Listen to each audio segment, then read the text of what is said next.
நமது ஆண்டவரும் நமது இரட்சகருமாகிய இயேசு கிறிஸ்துவின் வல்லமையுள்ள நாமத்திலே உங்கள் ஒவ்வொருவரையும் வாழ்த்துகிறோம்.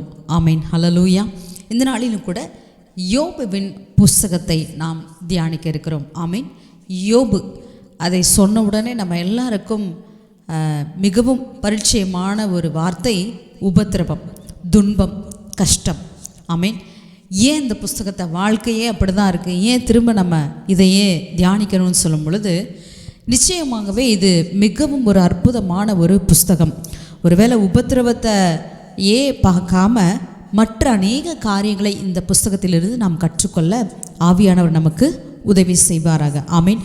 இந்த கடைசி நாட்கள் கிட்டத்தட்ட இப்படியாக ஒரு உபத்திரவத்துக்குள்ளாக சென்று கொண்டிருக்கிற நாட்களிலும் கூட கர்த்தர் நம்மை எப்படி நடத்த விரும்புகிறார், நாம் என்ன செய்ய கர்த்தர் விரும்புகிறார் என்பதை அறியவும் இந்த புஸ்தகம் நமக்கு மிகவும் பிரயோஜனமாக இருக்கும். ஆமீன், ஹல்லேலூயா. யோபு அப்படின்னு அந்த பேரை கேட்ட உடனே நம்ம எல்லாம் நினைக்கிற மாதிரியே அதோட அர்த்தமும் கூட உபத்திரவம் என்று தான் எழுதப்பட்டிருக்கிறது.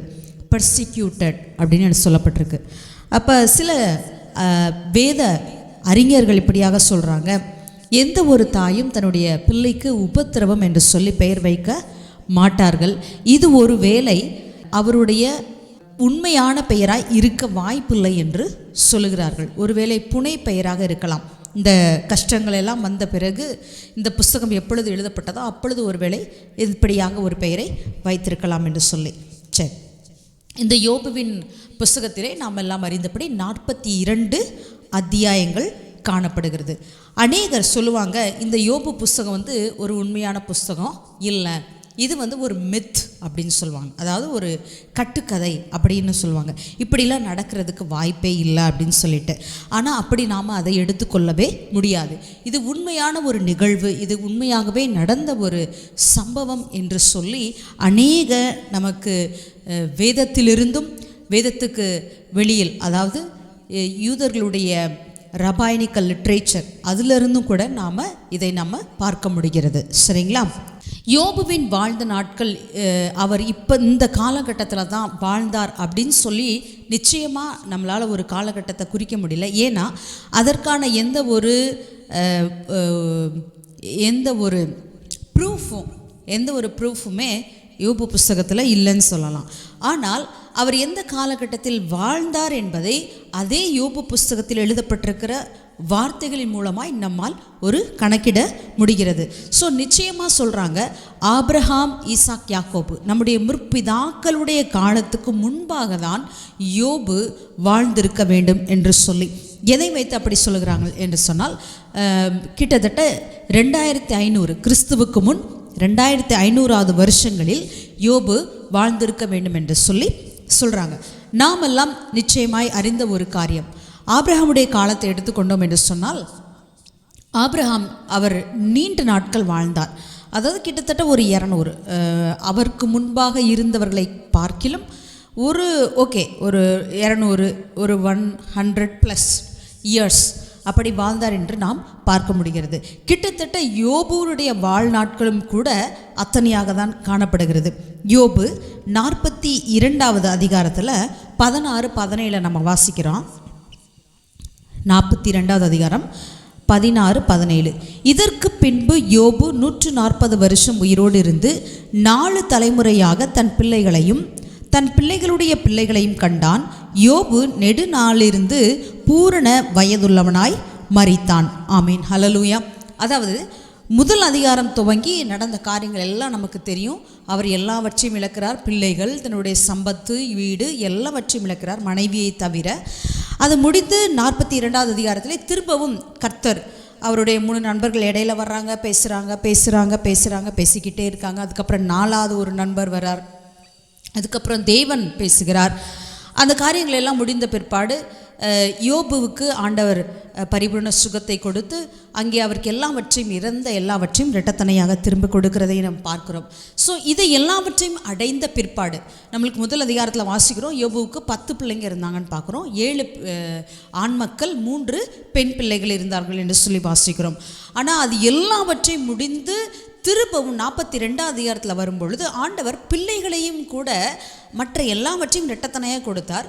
அவருடைய சொத்து சம்பத்து எல்லாம். ஆனால் பிள்ளைகள் என்று பார்க்கிற பொழுது அதே 7 ஆண் மக்கள் 3 பெண் மக்கள். ஆனால் அந்த பெண் மக்களை குறித்து எழுதப்பட்டிருக்கிறது வசனம் 15, தேசத்தில் எங்கும் யோபின் குமாரத்திகளைப் போல் சௌந்தரியமான பெண்கள் காணப்படவில்லை. ஆமீன். அவர்கள் தகப்பன் அவர்கள் சகோதரரின் நடுவிலே அவர்களுக்கு சுதந்திரம் கொடுத்தான். ஓகே, ஸோ இந்த காரியத்தை வச்சு பார்க்கும் பொழுது நமக்கு ஒரு காரியம் புரிகிறது. யோபுனுடைய வாழ்நாட்கள் கிட்டத்தட்ட 210 ஆயுள் காலம் என்று சொல்லுகிறார்கள். 210 வருஷம் யோபு உயிர் வாழ்ந்தார் என்று சொல்லி ரபாயனிக்கல் லிட்ரேச்சரில் எழுதப்பட்டிருக்கிறது. நம்ம கூட வசனத்தில் வாசித்தோம், யோபு நெடு நாளாய் இருந்து பூரண வயதுள்ளவனாய் மரித்தான் என்று சொல்லி. கிட்டத்தட்ட ஆபிரகாம் அவர்களுடைய வாழ்நாட்களைப் போல யோபுவும் வாழ்ந்தார் என்று சொல்லி வாசிக்கிறோம். ரெண்டாவது ஒரு காரியம், ஏன் யோபு புஸ்தகம் உண்மையான ஒரு புஸ்தகம் என்பதை நம்மால் சொல்ல முடிகிறது என்று பார்த்தோம் என்று சொன்னால், யோபுவினுடைய முதல் அதிகாரத்தில் 3வது வசனத்தை நாம் வாசித்தோம் என்று சொன்னால், அவனுக்கு 7000 ஆடுகளும் 3000 ஒட்டகங்களும் 500 ஏர் மாடுகளும் 500 கழுதைகளும் ஆகிய மிருக ஜீவன்கள் இருந்ததுமன்றி திரளான பணிவிடைக்காரரும் இருந்தார்கள். அதனால் அந்த மனுஷன் கிழக்கத்தி புத்திரர் எல்லாரிலும் பெரியவனாய் இருந்தான். ஆமேன், ஹல்லேலூயா. இங்கே யோபுவினுடைய அவர் எத்தனை பெரியவர் என்பதை அளக்கிற ஒரு அளவீடு எதுவாக இருந்தது என்று பார்த்தோம் என்று சொன்னால், அவருக்கு இருந்த ஆடுகள் மாடுகள் ஒட்டகங்கள் கழுதைகள் மிருக ஜீவன்கள் பணிவிடைக்காரர். இதை கொண்டுதான் யோபு எத்தனை பெரிய ஒரு மனிதனாய், கிழக்கத்திய புத்திரர்களிலேயே எத்தனை பெரிய ஒரு மனிதனாய் இருந்தார் என்று சொல்லி இங்கே கணக்கிடப்படுகிறது. இதே ஒரு காரியத்தை நாம் ஆதியாகமம் 12வது அதிகாரம் 16வது வசனத்தில் வாசித்தோன்னு சொன்னால், ஆபிரகாமை எப்படியாக கணக்கிடுகிறார்கள் என்று சொல்லி பார்த்தோம் என்று சொன்னால், அங்கே எழுதப்பட்டிருக்கிறது, அவனுக்கு ஆடு மாடுகளும் கழுதைகளும் வேலைக்காரரும் வேலைக்காரிகளும் கோழிகை கழுதைகளும் ஒட்டகங்களும் கிடைத்தது. இங்கே ஆபிரகாமுடைய சொத்து விவரத்திலேயும் இதே போல ஆடு மாடுகளை குறித்து வேலைக்காரிகளை குறித்து தான் அதிகமாய் எழுதப்பட்டிருக்கிறது. ஸோ கிட்டத்தட்ட நாம் இதை ஒரு நிதானிக்க முடிகிறது. நிச்சயமாகவே அப்படிப்பட்ட ஒரு காலகட்டத்தில், ஆபிரகாமுக்கு முன்பான ஒரு காலகட்டத்தில் தான் யோபு வாழ்ந்திருக்க முடியும். இது 2வது நமக்கு ஒரு ப்ரூஃபாக இருக்கிறது. அடுத்து 3வது ஒரு காரியம், அதே யோபுடைய 42 15 பின்பகுதியை நம்ம வாசித்தோம் சொன்னால், அவர்கள் தகப்பன் அவர்கள் சகோதரரின் நடுவிலே அவர்களுக்கு சுதந்திரம் கொடுத்தான். பெண் பிள்ளைகளுக்கு இங்கே சுதந்திரம் கொடுக்கிற ஒரு காரியத்தை நாம் பார்க்க முடிகிறது. ஆண் பிள்ளைகளுக்கு நிகராக இங்கே பெண் பிள்ளைகளுக்கும் தன்னுடைய சொத்தில் பங்கை அவர் சுதந்திர வீகத்தை நியமிக்கிறதை நம்மால் பார்க்க முடிகிறது. அடுத்து 4வது ஒரு காரியம், யோபு நிச்சயமாகவே வாழ்ந்தார் என்பதற்கான இன்னும் ஒரு அடையாளம் கூட என்று நாம் எடுத்துக்கொண்டால் எதை சொல்லலாம் என்று சொன்னால், யோபு 5வது அதிகாரம் 17வது வசனம். யோபு 5:17, இதோ தேவன் தண்டிக்கிற மனுஷன் பாக்கியவான், ஆகையால் சர்வ வல்லவருடைய சிட்சையை அற்பமாக எண்ணாதிரும். 6:4 வாசிக்கலாம். சர்வ வல்லவரின் அம்புகள் எனக்குள் தைத்திருக்கிறது, அவைகளின் விஷம் என் உயிரை குடிக்கிறது. தேவனால் உண்டாகும் பயங்கரங்கள் எனக்கு முன்பாக அணி அணியாய் நிற்கிறது. சர்வ வல்லவரின் அம்புகள் எனக்குள் தைத்திருக்கிறது. ஸோ இன்னுமாய் 13 அதிகாரம் 3வது வசனம், 22வது அதிகாரம் 25வது வசனம், 31வது அதிகாரம் 35வது வசனம், இந்த எல்லா வசனங்களிலும் யோபு பயன்படுத்துகிற தேவனுடைய நாமங்களில் ஒரு நாமம் சர்வ வல்லவர் என்கிற நாமத்தை யோபு பயன்படுத்துகிறார் என்பதை நம்மால் பார்க்க முடிகிறது. ஸோ இதே போல ஒரு நாமத்தை தான் ஆபிரகாம், ஈசாக்கு, யாக்கோபு என்கிற நம்முடைய முற்பிதாக்களும் பயன்படுத்தி இருக்கிறார்கள். ஹல்லேலூயா, ஹல்லேலூயா. ஸோ அப்போ இவர் கிட்டத்தட்ட அதற்கு முந்தைய அந்த காலகட்டத்தில் தான் வாழ்ந்திருக்க வேண்டும்.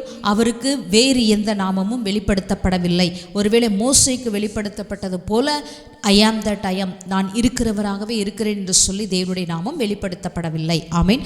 சர்வ வல்லவர் என்கிற நாமத்திலே தான் இங்கே யோபு அவர் தேவனை நாம் அழைக்கிறதை நம்மால் பார்க்க முடிகிறது. அடுத்து 4வது ஒரு காரியம் நமக்கு என்ன ஒரு ப்ரூஃப் என்று பார்த்தோம் சொன்னால், யோபு 1வது அதிகாரம் 5வது வசனத்தில் பார்த்தோம்னா,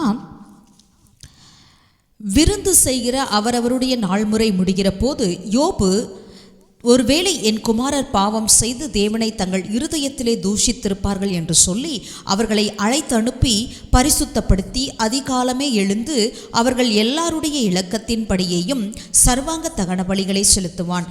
இந்த பிரகாரமாக யோபு அந்நாட்களில் எல்லாம் செய்து வருவான். ஆமேன், ஹல்லேலூயா. இங்கே தகன பலியை செலுத்துகிறவர் யார் என்று பார்த்தோம் என்று சொன்னால், ஒரு ஆசாரியரோ இல்லை வேற யாரும் இல்லை. அங்கே யோபுவே தன் ஒவ்வொரு பிள்ளைகளுடைய வீடுகளிலும் விருந்து முடிகிற பொழுது அவர்கள் ஒருவேளை பாவம் செய்திருக்கலாம் என்று சொல்லி அங்கே அவர் தகன பலிகளை செலுத்துகிறதை நாம் பார்க்க முடிகிறது. ஆமேன், ஹல்லேலூயா. யோபுக்கு அப்போ ஒரு காரியம் தெரிந்திருக்கிறது, பலி செலுத்த வேண்டும் என்று சொல்லி, அதுவும் தகன பலி என்று நாம் வாசிக்கிறோம். அது மாத்திரமல்ல, அதை செலுத்துகிறவர் அவரே தான். கிட்டத்தட்ட ஆபிரகாமை போல அவரே அங்கே பலி செலுத்துகிறார். ஆமேன், ஹல்லேலூயா. ஸோ இந்த 5 காரியங்களை வைத்து நாம் பார்க்கிற பொழுது நிச்சயமாகவே யோபு என்கிற மனிதர், ஒருவேளை அது அவருடைய இயற்பெயராய், அவருடைய இயற்பெயராய் இல்லாதபடிக்கு காரண பெயராய் இருந்திருக்கலாம்.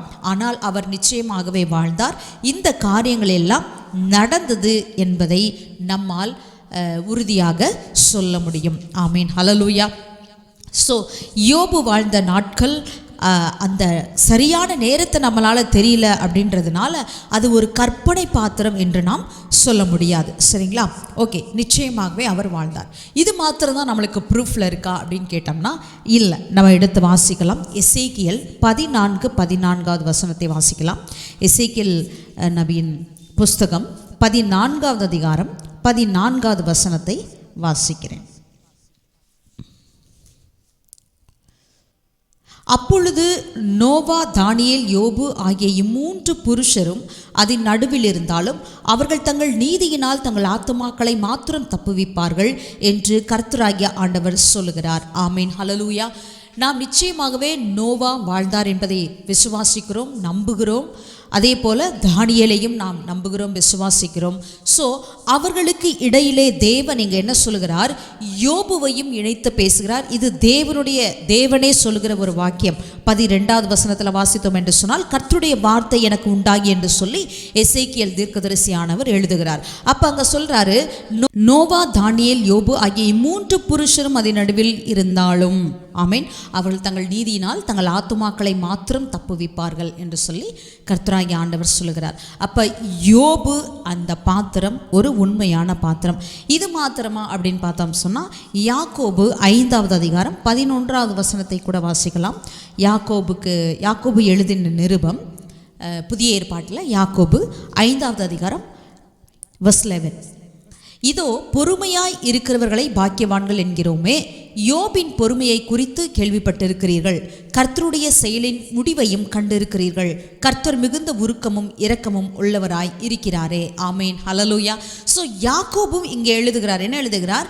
யோபின் பொறுமையை குறித்து கேள்விப்பட்டு இருக்கிறீர்கள். ஆமேன், ஹல்லேலூயா, ஹல்லேலூயா, ஆமேன். இது மாத்திரமல்ல, இன்னும் சில ப்ரூஃபை கூட நம்ம வேதத்திலிருந்து பார்த்தோம் என்று சொன்னால், 1 கொரிந்தியர் 3வது அதிகாரம் 1 கொரிந்தியர் 3வது அதிகாரம் 19-20 வசனங்களை வாசிக்கிறேன். இவ்வுலகத்தின் ஞானம் தேவனுக்கு முன்பாக பைத்தியமாயிருக்கிறது, அப்படியே ஞானிகளை அவர்களுடைய தந்திரத்திலே பிடிக்கிறார் என்றும் ஞானிகளுடைய சிந்தனைகள் வீணாய் இருக்கிறது என்று கர்த்தர் அறிந்திருக்கிறார் என்றும் எழுதி இருக்கிறது என்று சொல்லி பவுல் அப்போஸ்தலன் சொல்லுகிறார். என்னன்னு? ஞானிகளை அவர்களுடைய தந்திரத்திலே பிடிக்கிறார் என்று எங்கே எழுதியிருக்கிறதுன்னு வாசிச்சோன்னா, யோபுவின் புஸ்தகம் 5வது அதிகாரம் 13வது வசனம். அவர் ஞானிகளை அவர்களுடைய தந்திரத்திலே பிடிக்கிறார். ஆமீன்.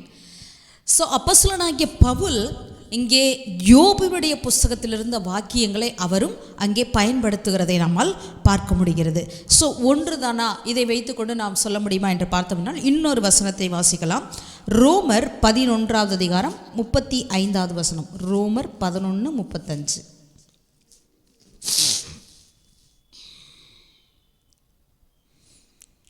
தனக்கு பதில் கிடைக்கும்படிக்கு முந்தி அவருக்கு ஒன்றை கொடுத்தவன் யார்? தனக்கு பதில் கிடைக்கும்படிக்கு முந்தி அவருக்கு ஒன்றை கொடுத்தவன் யார் என்று சொல்லி ரோமர் 11வது அதிகாரம் 35வது வசனத்தில் வாசிக்கிறோம். இப்போ யோபு 41:11 வாசிக்கலாம். யோபு 41:11. தனக்கு பதில் கொடுக்கப்படும்படி முந்தி எனக்கு கொடுத்தவன் யார்?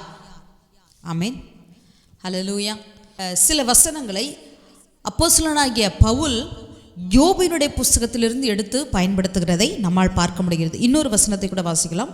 1 தீமோத்தேயு 6:7 வாசிக்கலாம். 1 தீமோத்தேயு 6:7. உலகத்திலே நாம் ஒன்றும் கொண்டு வந்ததுமில்லை, இதிலிருந்து நாம் ஒன்றும் கொண்டு போவதும் இல்லை என்பது நிச்சயம். சரிங்களா? இப்போ யோபு 1ஆவது அதிகாரம் 21வது வசனம். யோபு 1:21. இதெல்லாம் நமக்கு தெரிந்த வசனங்கள் தான். யோபு 1:21. நிர்வாணியாய் என் தாயின் கற்பத்திலிருந்து வந்தேன், நிர்வாணியாய் அவ்விடத்துக்கு திரும்புவேன். கர்த்தர் கொடுத்தார், கர்த்தர் எடுத்தார், கர்த்தருடைய நாமத்துக்கு ஸ்தோத்திரம். ஆமீன், ஹல்லேலூயா, ஹல்லேலூயா. கர்த்தருக்கு பிரியமானவர்களே, இன்னும் அநேக அப்படிப்பட்ட காரியங்கள் வேதத்துக்கு வெளியிலிருந்து நம்மளால் பார்க்க முடியுது, வேதத்துக்கு உள்ளே இருந்தும் நம்மளால் பார்க்க முடியுது. ஸோ யோபு அவர் நிச்சயமாகவே ஒரு வாழ்ந்த ஒரு பாத்திரம் என்பதை நம்மால், அவர் ஒரு உண்மையான ஒரு பாத்திரம் என்பதை நம்மால் புரிந்து கொள்ள முடிகிறது. ஆமீன், ஹல்லேலூயா. இது மாத்திரமல்ல, இந்த யோபு வாழ்ந்த தேசம் ஊத்ஸ் தேசம் என்று சொல்லி எழுதப்பட்டிருக்கிறது. இந்த ஊத்ஸ் தேசத்தை குறித்தும் புலம்பல் 4:21 மற்றும் எரேமியா 25:20 வசனங்களிலே நம்மால் அதையும் காண முடிகிறது. அந்த ஊத்ஸ் தேசத்தை குறித்து அங்கேயும் எழுதப்பட்டிருக்கிறது. ஆமீன், ஹல்லேலூயா. புஸ்தகம் யாரால் எழுதப்பட்டது அப்படின்னு சொல்லும் பொழுது யோபு தான் அதை எழுதியிருக்க முடியும் என்பதற்கான நிறைய ஸ்ட்ராங்கான பாசிபிலிட்டிஸ் இருக்கிறதை வேத அறிஞர்களும் ஒத்துக்கொள்ளுகிறார்கள். சில பேர் ஒருவேளை இப்படி சொன்னாலும் யோபுவுக்குடைய ஐவிட்னஸ் யாராவது எழுதியிருக்கணும், அதாவது அதுக்கப்புறமா இந்த காரியங்கள் நடந்து முடிந்தது பின்பாடு அதை எழுதியிருக்க வேண்டும் என்று சொல்லுகிறார்கள். ஆனால் இதை யோபு தான் எழுதியிருக்க வேண்டும் என்பதற்கு நிறைய நமக்கு வாய்ப்பு இருக்கிறதை நம்மால் பார்க்க முடிகிறது. ஒரு வசனத்தை கூட வாசிக்கலாம்.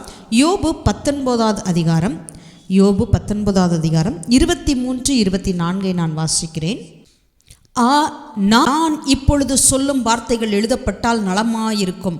அவைகள் ஒரு புஸ்தகத்தில் வரையப்பட்டு அல்லது என்றைக்கும் நிலைக்க அவைகள் கருங்கல்லிலே உளிவெட்டாகவும் ஈய எழுத்தாகவும் பதிந்தால் நலமாயிருக்கும்.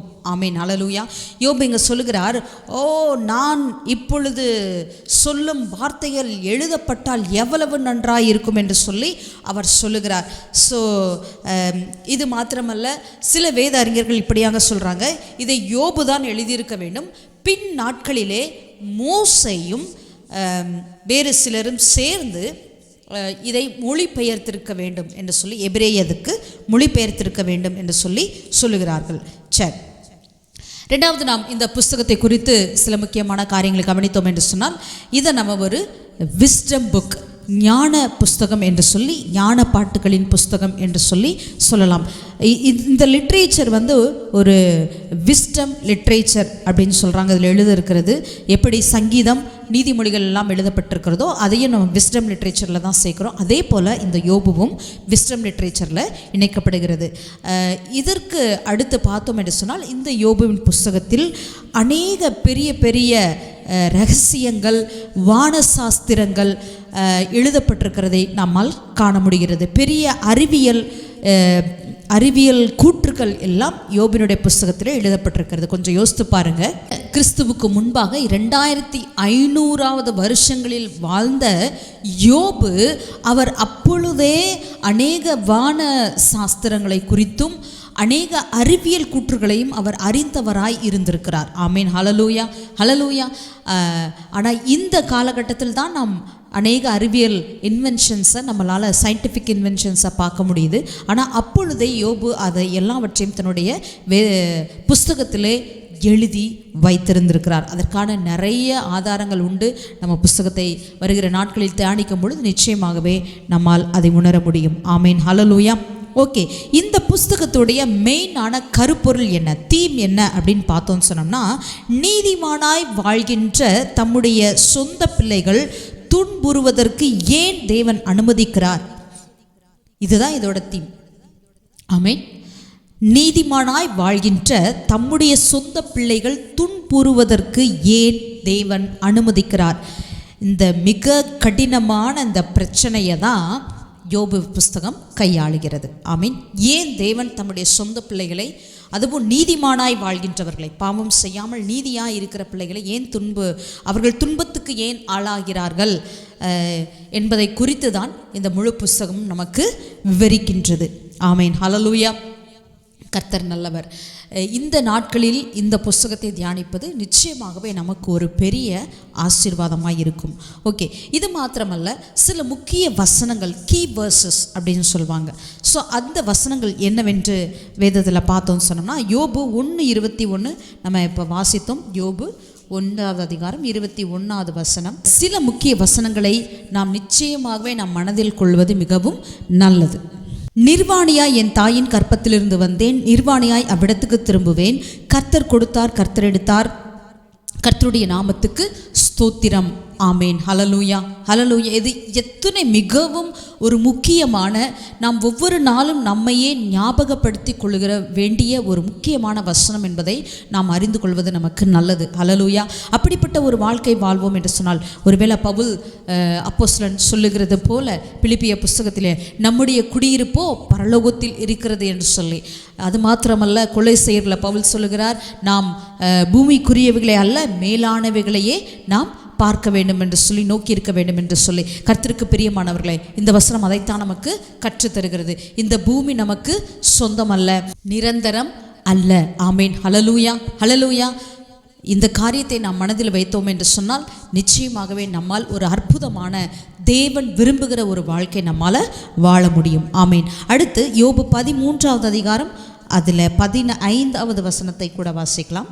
ரெண்டாவதான ஒரு முக்கிய கீவர்ஸ் அப்படின்னு பார்க்கும் பொழுது 13:15, அவர் என்னை கொன்று போட்டாலும் அவர் மேல் நம்பிக்கையாய் இருப்பேன், ஆனாலும் என் வழிகளை அவருக்கு முன்பாக ரூபகாரம் பண்ணுவேன். ஆமேன், ஹல்லேலூயா, ஹல்லேலூயா. இந்த வசனத்தில் வாசிக்கிறோம், அவர் என்னை கொன்று போட்டாலும் அவர் மேல் நம்பிக்கையாய் இருப்பேன். இப்படிப்பட்ட ஒரு நம்பிக்கை நாம் கொள்ள வேண்டும் என்று சொல்லி கர்த்தர் நம்மிடத்தில் எதிர்பார்க்கிறார். ஆமீன். கர்த்தருடைய வார்த்தை சொல்லுகிறது, அவர் என்னை கொன்று போட்டாலும் அவர் பேரில் நான் நம்பிக்கையாய் இருப்பேன். ஆமேன், ஹல்லேலூயா. இது எத்தனை அளவு கடந்த ஒரு விசுவாசத்தை பிரதிபலிக்கிறது. இங்கே யோபுவுக்கு நேரிட்ட எல்லா பிரச்சனைகளையும் நாம் நன்றாய் அறிந்திருக்கிறோம். ஆனாலும் அவர் என்ன சொல்லுகிறார்? அவர் என்னை கொன்று போட்டாலும் அவர் மேல் நான் நம்பிக்கையாய் இருப்பேன். ஆமேன், ஹல்லேலூயா, ஹல்லேலூயா.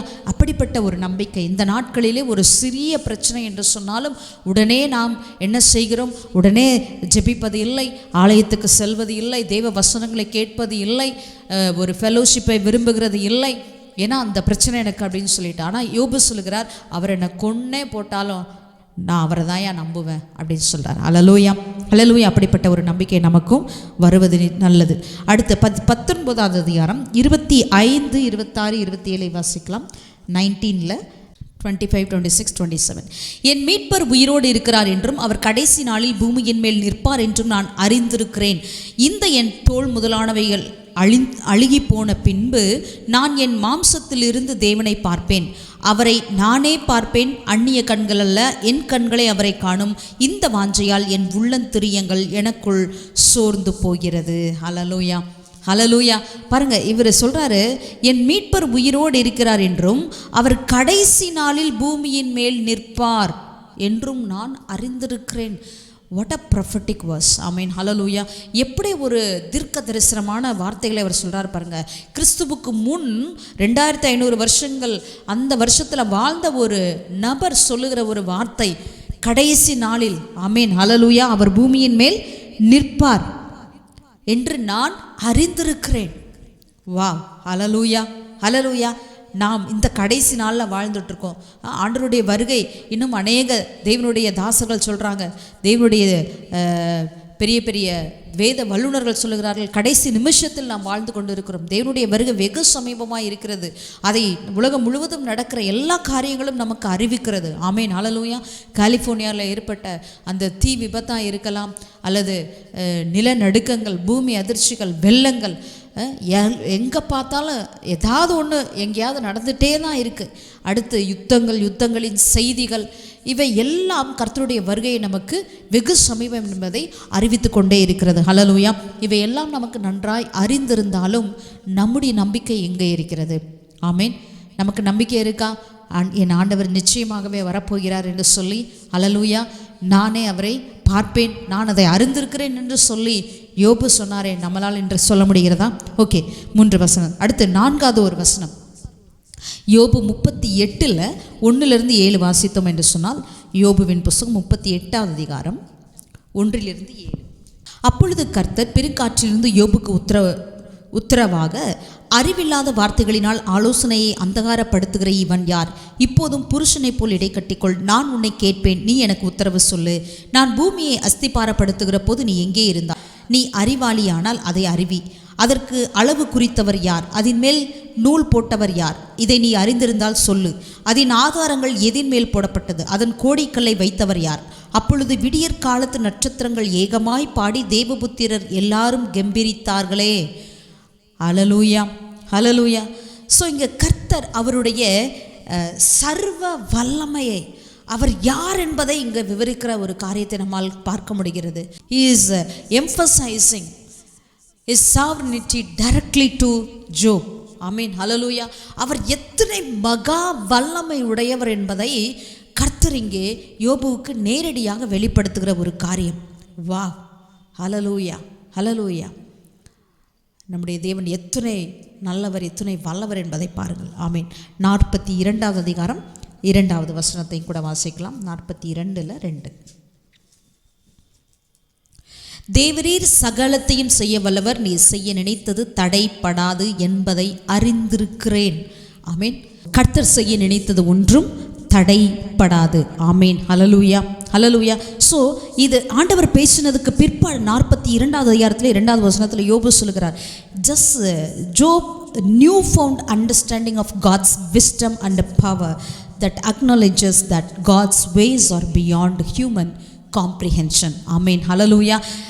ஆண்டவர் பேசின பிற்பாடு இப்பொழுது ஒரு புதிய அவருக்கு ஒரு புரிதல் வந்திருக்கிறது யோபுவுக்கு. என்ன என்று சொல்லி, கர்த்தர் செய்ய நினைத்தது ஒன்றும் தடைப்படாது என்று சொல்லி, அவர் சகலத்தையும் செய்ய வல்லவர் என்று சொல்லி.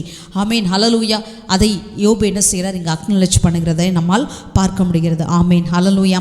கர்த்தருக்கு பிரியமானவர்களே, இந்த வசனங்கள் எல்லாவற்றிலும் விசுவாசம், நம்பிக்கை, உபத்திரவம் மற்றும் தேவனுடைய சர்வ வல்லமை, சாவர்னிட்டி, அவருடைய ஆட்சி, அவருடைய முழு வலிமை, இதை எல்லாவற்றையும் இந்த வசனங்கள் நமக்கு கற்றுத்தருகிறது. இவைகளை நாமும் அப்படியே இந்த வசனங்களை நம்பி ஆண்டவர் மீது விசுவாசம் இருப்போம் என்று சொன்னால், நிச்சயமாகவே கர்த்தர் உங்களுக்கும் எனக்கும் பெரிய காரியங்களை செய்வார். ஆமீன், ஹல்லேலூயா, ஹல்லேலூயா. தொடர்ந்து இந்த புத்தகத்தை நாம் பார்க்கலாம். கர்த்தர் உங்களோடு இருப்பாராக. ஆமீன்.